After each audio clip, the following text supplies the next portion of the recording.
talking properties of exponents today, or not exponents, properties of logarithms, excuse me, properties of logarithms today.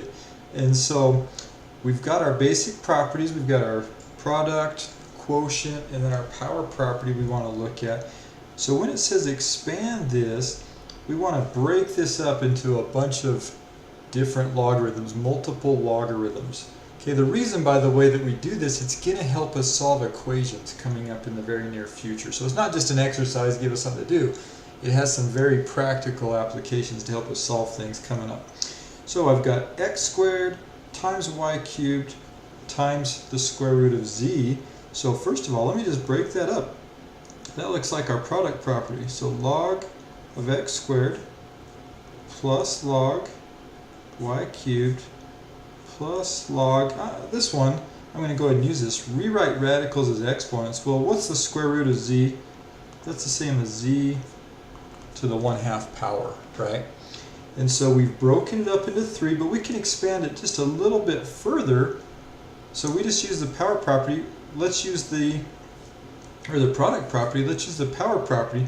I can bring each of these exponents out front as well. Okay, so I've got 2 log of x plus 3 log of y plus 1/2 log of z.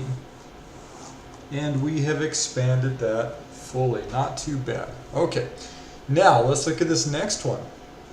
I'm going to bring it just a little bit higher up here. So, rewrite radicals as exponents. Let's do that right off the bat. And notice, I did a log, common log here, natural log here. This works for any base. I just did the most common ones we use, and it's less typing for me. So, let's rewrite this whole thing. First of all, that would be the ln of wx squared over y cubed all to the 1/2 power. That's what that radical means.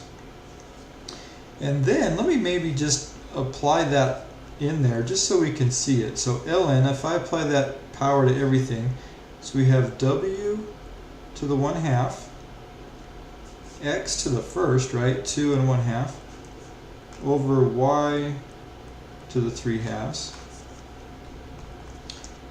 And now we're ready to expand this thing. So I've got quotient now we're going to apply. In fact, I'll break this into pieces. I make it a little bit easier to see.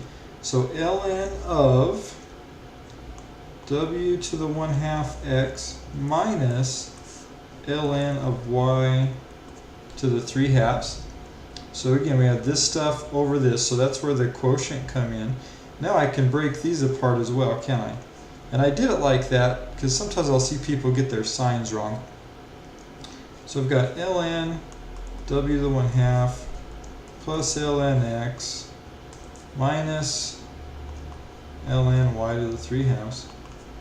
And one last step, similar, sorry I'm off the screen there, similar to what we did before, each of these powers, let's just bring them out front. So I've got 1/2 ln w plus ln x, no exponent there to worry about, and then bring that 3/2 down. And there you go. That's a basic idea how we expand logarithms.